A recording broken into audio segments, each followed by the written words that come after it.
The nuts and bolts of the OCIA process adapted for children. So what are we about today? We want to keep in mind the goals of the process, always. We're going to very, very briefly talk about a few aspects of the catechumenal process. How many of you came in April to the OCIA Formation Day? Mostly in the back row and a couple others. Okay.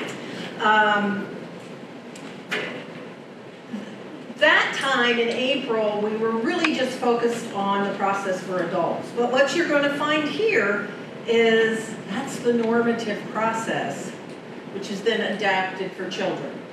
So you still will be doing some flipping back and forth in your rights manual, and we'll talk about that. Then we're going to point out some things that are unique to the process for children. But we really want to stress fostering relationships with the children and foster conversion in the parents, which I think is probably the thing that struck me the most about how unique it is when you're adapting the process for the children.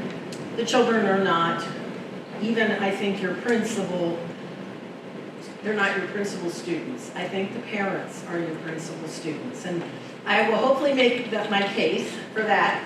But I'm not going to go into that aspect in depth because Karen Hetrick will follow with another workshop specifically directed to the parents.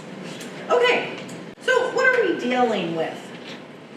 Obviously, I don't want to confuse those of you. How many of this is your very first time stepping into this pool of OCIA? Okay, about half a dozen. How many of you are just starting out working with children for the first time? In OCIA. Okay. The rest of you, veterans, got it. So the process can handle three groups of people. Unbaptized, baptized Protestant, baptized Catholic but never catechized. To really understand this process, the normative, the base, the core process is for unbaptized adults. If you understand that process, you can adapt it for others. But we can't do all that today. We're really just focused on the unbaptized children who have reached the use of reason. Age of reason is approximately 7 to 8 years old. And you know they've reached it. Ask their parents when they know they're sinning. When they know they're doing things wrong, they've reached the age of reason. They're of catechetical age. They're capable of taking on personal faith. And they recognize the obligations of their conscience. So those are kind of characteristics of children in this group. You might say, then, well, what do we do, say, with the children of special needs or lower, or the children who are 7 years and younger or have not reached the age of reason, Father can baptize them. But don't take a 6-year-old to a baptismal font before you've talked about it. They know something different's happening here. So there's a little catechesis involved, but it's not a whole process. So we're talking about the children, 7 to 8 years old, kind of varies on the child. But we can't treat these children as adults. We've got to work with their parents or their guardians, and that's what makes the process more challenging but more exciting, because the children are dependent on the parents. They can't go where they want to go or do what they want to do. So you always have to have that handshake with mom or dad. So what are our goals? Always we're evangelizing the parents, the children. Obviously there's some catechetical instruction that's involved in this process. They can know the faith to their age level, to their developmental level. Accompaniment is very involved, and that's where you're going to see the importance of peer companions sponsor families, but it's most importantly their parents. Their parents are their companions on this process. The process should, like everything in the Christian life, lead them to worship and preeminently the Mass and the Eucharist. So that's an important goal. Everything you're doing, ask the question, how is this leading the children to worship God and reception of the Eucharist? And ultimately, we want them to be holy. And we want them to understand they're on the path to heaven with God forever. I don't know if I can't remember, I told it last April at that workshop, but I was talking to some sixth graders, and I said, well, you should want to be a saint. And 3 of the boys in the back were like, they looked at me like I had 3 heads, and I'm like, oh my gosh, they don't even know they're supposed to be saints. So that is a goal. We want to be saints. I talk about it to people. I want to be a saint, and I hope you want to be a saint too. That's what God made us for. So, the catechumenal process. In other words, this rite gives us the church's direction and the liturgical aspects of the catechumenal process, but it's looking at a larger thing that really should inspire all our catechetical situations. The catechumenal process inspires everything that we do, no matter the age group, no matter the context. So, why? Why is that the case? Because the catechumenal process is always focusing on evangelizing. Continually. You don't just get evangelized once and now I'm done. I don't need to be evangelized again. The process forms the whole person. We're not trying to get academic facts in our head and then we get rewarded with a sacrament. That's not what the catechumenal process is about. It's a gradual process that incrementally steps the children or the adults into the Christian life. That's how they did it in the early church. It was an increment. You don't get thrown into the deep end, in other words, and expected to be able to live everything about, the Catholic life. And don't we say we practice our faith? Every day we're learning a little bit more, incrementally and gradually. All of you who are parents, think how you taught your children things. Step by step, gradually. You didn't expect them to run before they started to roll over. And it's attuned to the liturgical year. So you want to always be aware of where we're at in the liturgical year and tap into it in various ways. I think you'll see some good examples of that. There are a couple other characteristics to point out. The catechumenal process integrates persons into the church, into parish life. So this isn't like I go take a class and I get a certificate and then I go on about my life. This is a life-changing process. That's what the catechumenal process is. And it doesn't just integrate the people that are participating into the parish family. It integrates them into sacramental life. We live off of and from and by the sacraments. That's what the catechumenal process is designed to do. And it leads to the fullness of Christian life. So every day I can live the Christian life better, more fully, understand it, and more steeped in my faith and the worship of God. And it returns us to prayer. And ultimately the Eucharist, because of course everything in the Christian life leads us to the Eucharist, the source and summit of our Christian faith, as the Second Vatican Council taught. So, you can see the cover there, and hopefully you all have that copy of the Rites Manual. I know it seems, oh my gosh, daunting, but to truly, you can't just dive into the children's section. You really have to read through and understand part 1, which is the larger section. And that is the process for the unbaptized adult. And when you have the unbaptized adult process in your head, you can then adapt it in the particular situations of your parish, of these children at these ages with these supports from their parents and their understanding of where they're at right now. So that is very important. And there's no substitute from reading the rights manual yourself and studying it. We can point certain things out to you, some important things, or maybe where the language is a little confusing. And the first time I read it, it was confusing. And I had a catechist who was pointing out, it's a little confusing here. So don't expect that you're going to read it the first time and, okay, now I understand the process. I've been working at this for 30 years now, and I still learn things. The more that I studied the children's section, new understandings came to me. So even our ability to read the document and understand it and make it happen with the group that's before us is an incremental process.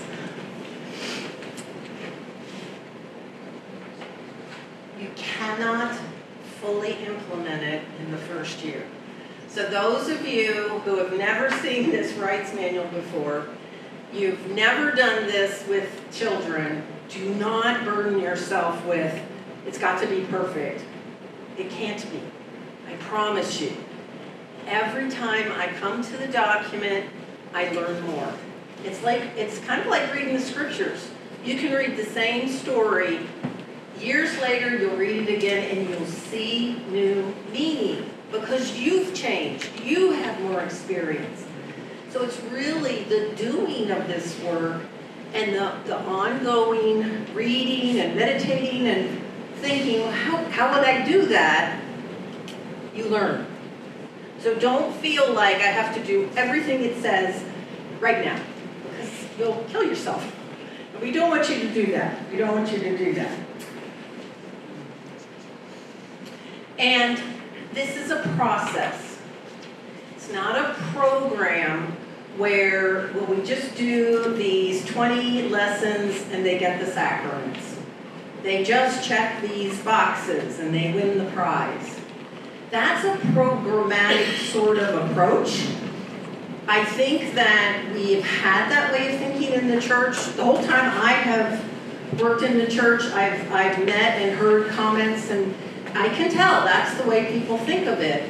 But that is not what the catechumenal process is. That is not the work that we do. We're trying to initiate people into a way of life. Do you see how different that is? So that's why I emphasize the word process instead of, because a program implies there's an end. There's no end to this. Even in heaven, we are going to come to know the Lord more and more and grow more deeply in love with Him and everybody else in heaven. So there's never a time where we've arrived and I've learned everything I need to learn. And the process, as you'll see, and you can see it very much on that colorful diagram, the handout. The process, now this is for the adults. This is laid out as the normative process. But you'll see later how the children, what's adapted for children echoes that.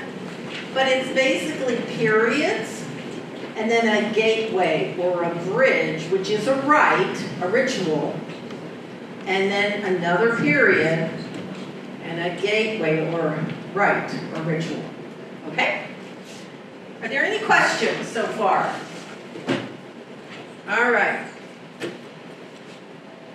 So, let's look a little bit at the OCIA for adults, which is your normative process. So it's sort of plan A, and then adapting for children is plan B.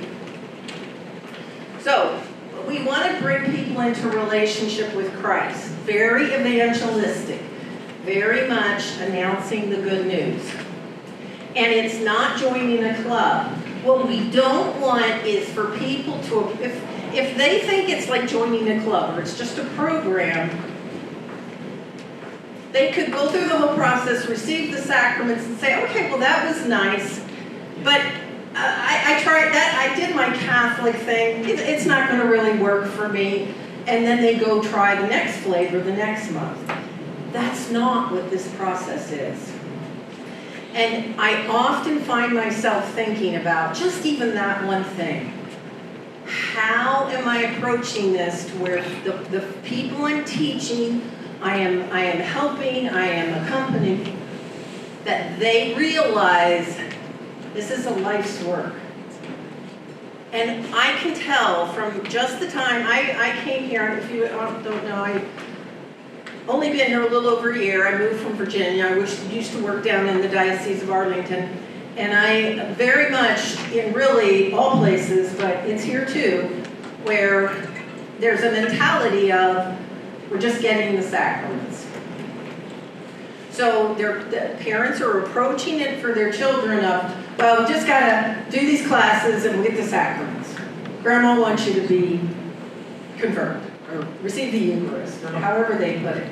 And I can see there's head shaking. We've all heard this. You may be the only person right now who is doing this for Father at your parish, but try to think, who can I draw in to help me? So whenever we talk about a team, I know some of you don't have a team, but think of, whenever you hear team, think those are the people that are going to help me, because you can't do all the things to fully implement what this ritual document describes. Many, many people are involved. And that's another part of the catechumenal process. It's not just the pastor. It's not just the DRE. It's not just the deacon. It's many, many, many people who are living the Christian life who help draw others into the Christian life at that parish. So don't be intimidated by team, but think to the future. And I'm always looking, who might be able to help me? Do I see someone who's volunteering? Do I see somebody at adoration often? Do I hear something in the narthex where, whatever they're talking about, I'm like, oh, I think they might be a good helper. And I ask them, just ask them, can you help me? I need help. Okay, so don't let the word team intimidate you. And this isn't just, the goal is not, I just got to get these sacraments. Because I guarantee you, the recidivism rate, which is the rate where, okay, you went through the process, you got the sacraments, and then you stopped coming to Mass, you stopped practicing your faith. It's horrible in our country. And if they just think of it as, I'm just getting sacraments, that's not a sticking conversion. That's not a child who is going to be practicing the faith 10 years after they leave mom and dad's home and are out on their own. And I'll talk about that a little bit in the future. I always think of The Field of Dreams. Everybody know that movie? Yeah. And what was Kevin Costner trying to do? But what did he have to build first? Ball field. The ball field. And if I build the ball field, they will come. These great baseball players. If we build a good catechumenal process in our parish, not you, not just the deacons, not just the pastors, all kinds of people, but definitely all of us would be involved. People will come. I bet I have spoken to at least six of your peers, say, since the course of the summer, who have said to me, I just got these children that just came out of the, they didn't say came out of the woodwork, that's what I would say. they just suddenly appeared and they need sacraments, and they're in a category that would be OCIA. I'm not kidding you. I think the Lord is doing something special here in New Hampshire. I see, again, heads shaking. One parish, I think they had 8 young adults, and most of them were guys, from like last November. I mean, that's a rough time to receive young adult men, or receive anybody in November, December, January, but they showed up. And as my catechist used to say, open your arms, here comes everybody. There are a lot of people in the state of New Hampshire who are searching, and we know what they're searching. They don't know yet what they're searching for, but we have the answer. So build a process, because they're gonna come. I guarantee you. I guarantee you. And of course, respect their time. Families are, I think, intentionally by our culture pulled in 1,000 more directions than they can possibly manage to be pulled in. And we have to respect their time, so build it well. A beautiful, beautiful, effective process. And I think this is the big paradigm shift, is you might have started in this thinking, I'm just dealing with the children, but you're dealing with the whole family, and Karen is going to talk about the parents in the next session. We can't forget the parents. Just some general comments about, if you have not sat down and talked with your pastor, or perhaps the deacon is delegated by the pastor. It works differently in different parishes, but sit down with your pastor. I have been in parishes where the pastor refused to do any of the rites. He wouldn't let me. Now this, I thought, was a loss, but that's what I had to deal with. That was the situation that I was in. Other parishes, everything. We did everything. So you have to be on the pastor's page. So if you have not yet sat down with him and talked about this, once you kind of get in your mind and you understand, talk with your pastor. Maybe he doesn't want to do, maybe he'll do one thing this year, but he might do 2 things next year. And when he sees how well it goes and hears the wonderful feedback from the parents and the children, maybe he will go for a 3rd thing. So don't ever shut the door on that, but stay on the pastor's sheet of music. At the last paragraph in the section on children talks about, it says post-baptismal catechesis, but we know it's post-initiatory catechesis, or mystagogy. Fancy Greek word means deepening of the mysteries, because sacraments are always a beginning. Once you've received the sacraments, now you have the grace, the power, God's life to live those sacraments out. And that's a beginning, not an end. And so many folks think, oh, I've received the sacraments, I'm done. They're just beginning. So if anything, try to help the parents to understand that kind of look to the future goal right from the beginning. The right of election is optional for children. So don't think, it's clearly there in the section on the children. It's not a mandatory thing.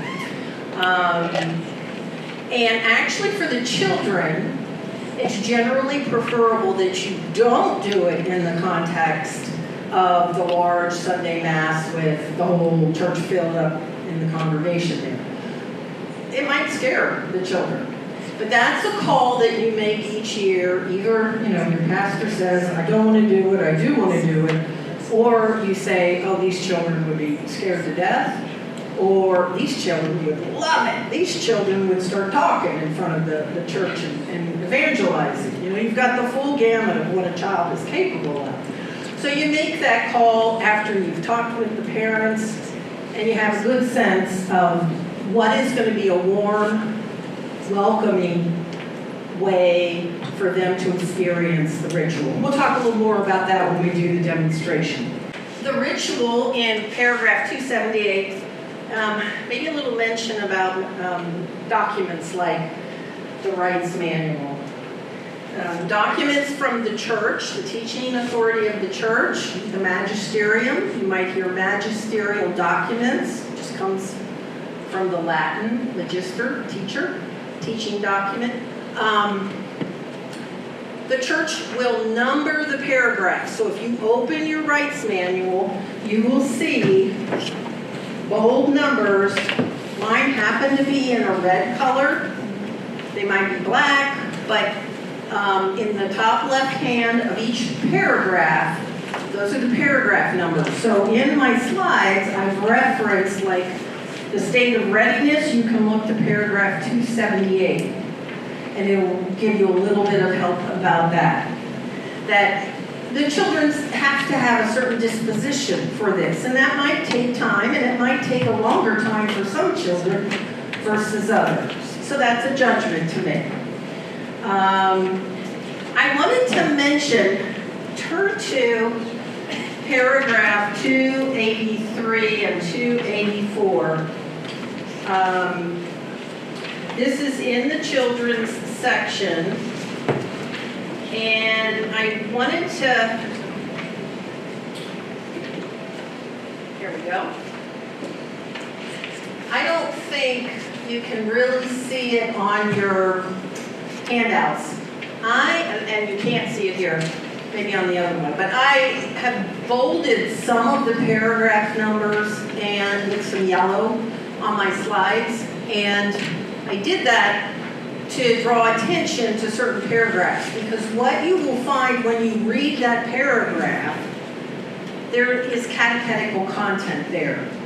So even though this is predominantly a liturgical document, something for worship, there is catechetical help embedded in there. So for instance, in paragraph 283, everybody find it? Well, in that you can't always go by page number, because some publishers, their pagination might be different, but those paragraph numbers will always be the same regardless of publisher. So what it starts off with here: dear parents, godparents, and members of this assembly. And this is the celebrant. Could be the priest, could be a deacon. These children have asked to be initiated into the sacramental life of the church this Easter. And he's asking for their affirmation from the parents and the godparents. Have these children shown themselves to be sincere in their desire? So you've got to tell the parents to be looking for that the children want to do this. And when the parents see that, then they can affirm, yes, my child desires this. And in paragraph 284, at this point, the deacon is speaking to the children, the parents, and the godparents, and he tells the children that your parents and godparents have spoken in your favor. The church accepts their word. Parents need to know. This is, they're testifying. My child desires this. In the second paragraph there, now you must let the whole church know that you have heard Christ calling you and that you want to follow him. So now your process is going to be focused on helping the children to hear Christ, know that he's calling them, and that they want to follow him. Therefore, do you wish to enter fully into the life of the church through the sacraments of baptism, confirmation, and Eucharist? So you have to have spoken to the children prior to the ritual that that's what we're doing. So the ritual and the information, the commentary around it helps you in what do I need to be sure I tell the children? what do I need to be sure I tell the parents? And I get more and more help on that kind of thing. The more I do it and the more that I read the document. The third point there, that actually, I'd never thought about it, I never have done it, but, and we'll talk in the third workshop more about this, but the penitential right or scrutiny can be combined with when you have first reconciliation for the other children. And it actually is a way that you can combine your two groups together, maybe in the context of a retreat. So we're doing a retreat. The baptized Catholic children are going to receive reconciliation for the first time. The other children are going to, the unbaptized children will have the penitential right or the scrutiny, and you could combine them together. If you have one penitential right, ideally you have a second one. We'll see more about that in another workshop. Also, where you'll see you have opportunities for the children, you can do an anointing with oil, the oil of catechumens.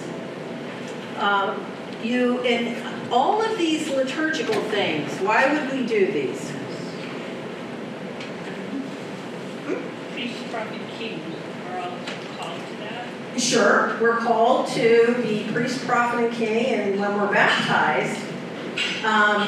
But the whole process with its liturgical rites and the blessings and the proclamation of the word, the liturgy of words, all of these things are opportunities for grace. It strengthens the children for the journey. That's why we do it. Because the church, Mother Church, knows this is a hard process. It's hard for the parents. It's hard for the children. So, and especially as you get closer and closer to the Easter Vigil, do you have more problems with your adult participants in our OCIA now? Things come up. There's a medical problem. There's a problem at work. There's a problem in the family. Somebody died. Things come up, and now you've got to rearrange, and you start feeling like you're a juggler. That is totally natural in this process. And that's why they need grace for the journey. So that's what the rituals do. Now, yes, Mary Jane. I know it says it can be optional, but there's something about the rite of election that is so beautiful that people are being called and the bishop promises baptism at that moment to them at the Easter Vigil. I just think if they can be ready, and maybe some kids can't be, but those who can, I just think it's important for them to participate in the rite of election. I think it's wonderful too, and the beautiful thing of the rite of election is that the rite of election changes. They are no longer catechumens. Mm-hmm. Going through the rite of election, their name is changed. And if you know anything about the Bible, when God changes your name, you have a new mission. And they're no longer catechumen, they are elect. So I agree, and it's another opportunity for grace. It's not my call, not my decision. Ultimately, that's the bishop's decision, or it's your pastor's decision. I've been in places where dioceses have included children, but pastors didn't want them coming. So, but I agree, Mary Jane. That is, that's why the church gives us these rituals. Okay, yes? So, the rite of election is optional, and the scrutiny is optional for an unbaptized child? Only one scrutiny is required. They can do all three scrutinies, but the ritual does say only one is required. For children? For children. Yeah, because if you're an adult, you need permission from the bishop to use the scrutiny. That is correct. But for children, only one is required. Okay, and just like for the adults, the OCIA is a threefold process. It's liturgical, it's catechetical, and it's pastoral. For those of you who came in April, we did stress that extensively, and for those of you who were not able to, we can certainly revisit that in another time, but we're not just doing one thing. We're really always weaving together three different things. Wizard of Oz. I got this image in my head and it's never left. Remember when Dorothy's in the basket with the wizard and Toto leaps out of her arms because I think he's running after a cat, if I remember correctly. And oh my gosh, stop the world. Dorothy is in shock and she has to leap out of the basket because she has to get Toto. But in the meantime, all those ropes that were holding the balloon down were being released. See? Even the Tin Man, I mean, they helped kind of, release those ropes. By the time Dorothy gets back and she's ready to leap into the basket, one rope is all that's holding the balloon down, and the wizard goes off. And because he wasn't tethered to the earth, Dorothy couldn't get back in the basket. And when I think of all of the young adults, they leave their parents' home and they leave their faith. Sometimes it's even earlier than that. There are studies that say as low as 10-year-olds have already decided this isn't for them. They didn't have those ropes that tethered them to God, the church, their faith. And the things of the catechumenal process that help that they feel part of the family of God, which is their parish, just like they feel a part of their natural nuclear family. That's what you're helping to build and construct, are those ropes of faith, love, hope, the sacraments, the catechetical understanding, the avenues of grace, the companionship with their peers, the love and beauty and goodness of God and the church and the faith. And how could they leave the Eucharist if they truly understand who the Eucharist is?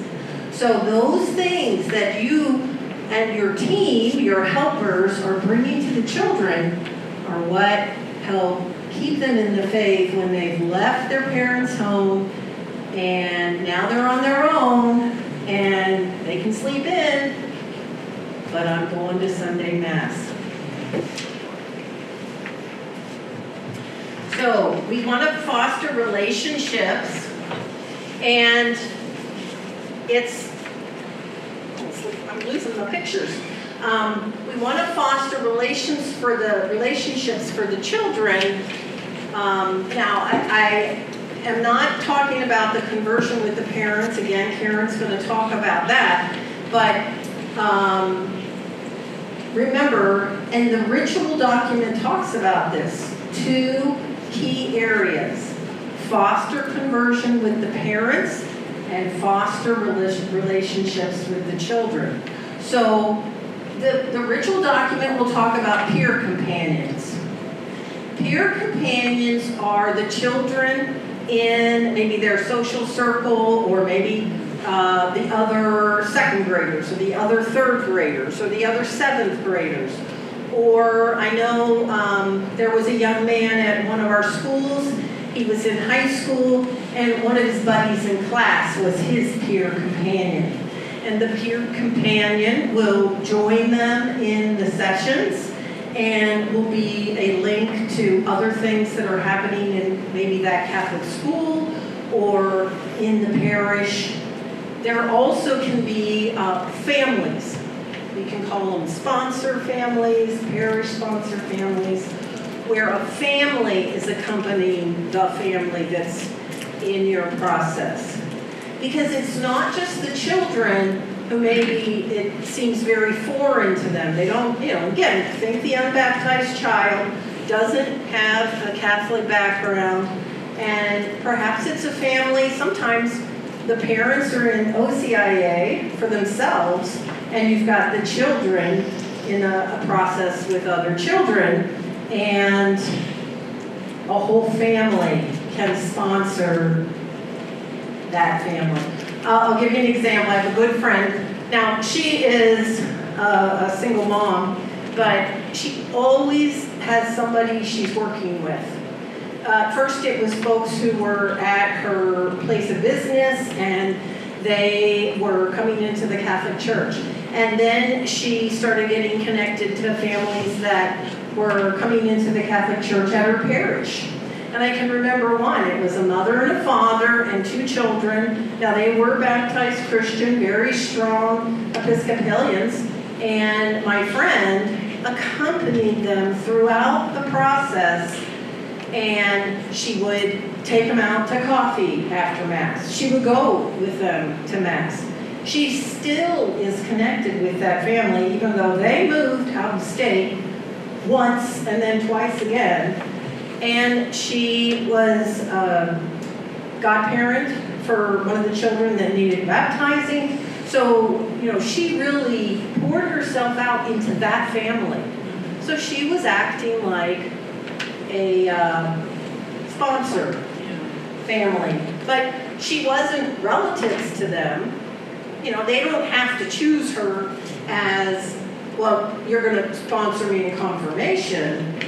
But she's there on the ground. She's there every week.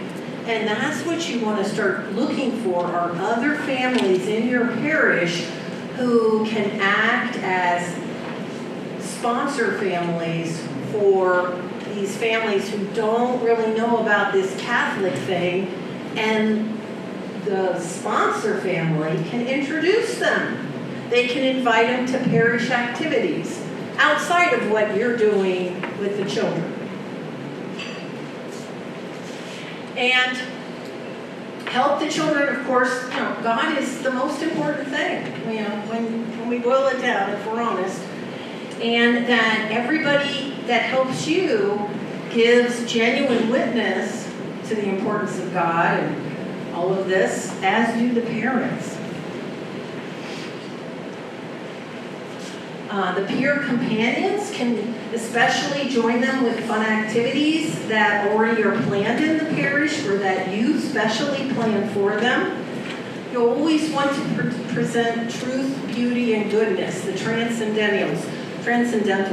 It's very compelling, very attractive. We're just drawn to it. And it tends to lead us to holiness when we're exposed to more truth, more goodness, more beauty. Of course, you need to introduce the saints throughout this process.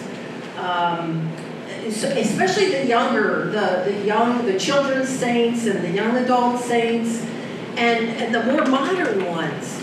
They can be such a role model, such heroes and heroines, rather than basketball players and entertainers and actors and actresses or somebody on TV or TikTok. Rather than those be the heroes and heroines of the children, let the saints be. And connect them to all the stuff of our faith, all the materialness, because we are material. And God speaks to us through the material world. So introduce them to that stuff. And you know what? We got some wonderful curriculum samples that Karen is going to go over with Rachel. I blanked. Sorry about that. But as good as these are, no curriculum does everything. And the curriculum is not the most important thing. The most important thing are the catechists, you, the leaders of the process, and of course their parents. So the parish members, the parents, all of them help to make the curriculum come alive. Yes, you need something to get started with, and you supplement it, but It's the whole process that really is the curriculum. I want to thank you very much for your kind attention, but what questions do we have out there?